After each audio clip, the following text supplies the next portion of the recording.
Every game jam revolves around the same concept. How quickly can you develop a game? Hours, days, or maybe weeks?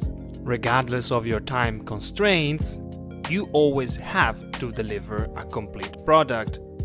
And to work this fast, you have to know your tools. Unity, GameMaker Studio, Unreal Engine, without mentioning the many tools for artists, programmers, and composers. Since I'm not proficient with any of these tools, I never joined a game jam, but I still wanted to create a game. A few months ago, I learned about the online learning platform EDX. Here, MIT hosts a good deal of great courses. MIT always surprises me as a great institution, and it's extremely open to the public.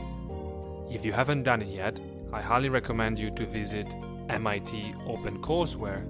It's a completely free and open platform created by the institute itself.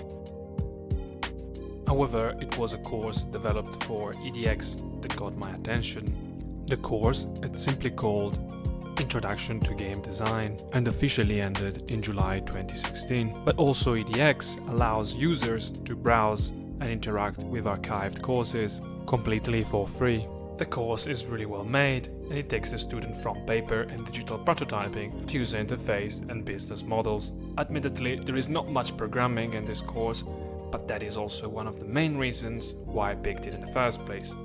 How can I create a game without coding? Hell, even without a computer. And that is how I started to develop my own game.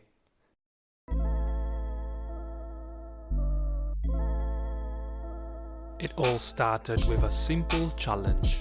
Can you create a game in 10 minutes? At first, I didn't believe it was possible.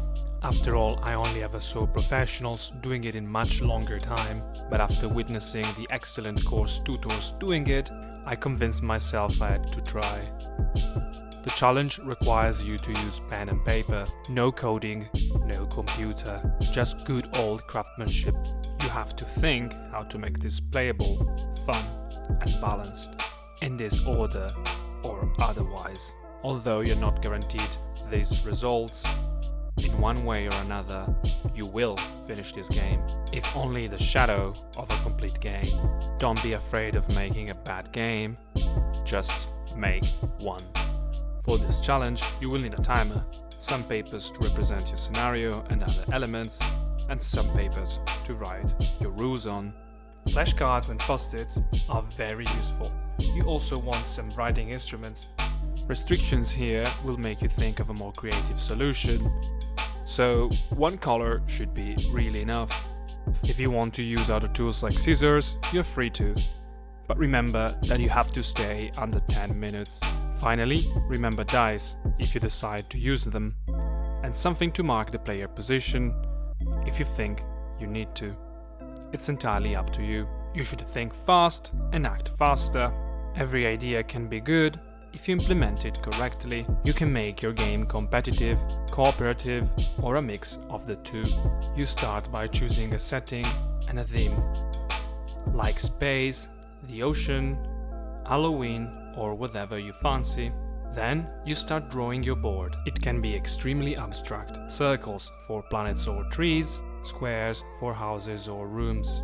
Remember to ask yourself, what is the goal of the players? How do they win the game? Maybe they have to get somewhere on the map, eliminate the other player, or earn the most of something. That can be points, money, planets destroyed, whatever you decide. You should also try to understand how players achieve their goals, how many actions and interactions they get each turn, how do they hinder or benefit the other players, how do they move. These things can get very tricky, as the risk is to add unnecessary complexity. Always think easy. You have to think about the initial state of the board, what are the elements that the player is going to interact with, and how are they placed on the board. How does the game interfere or help the players? And how often does it create, change, or remove elements? Are there time and space limits? After you have a rough version of the game, you have to play test in order to adjust the things that do not work. because unless you're really good at this, there's going to be at least a couple things that you wish to be different. After this, you're gonna have to test it with other people. They're certainly gonna have a different experience and opinion about it. I have already completed this challenge to somewhat interesting results. You can find an in-depth critique of my game in the next part of this video. So jump straight to it or try the challenge for yourself. I have linked the complete instructions in the description below.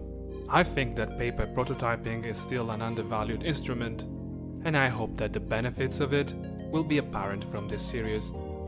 Until then, see you next time.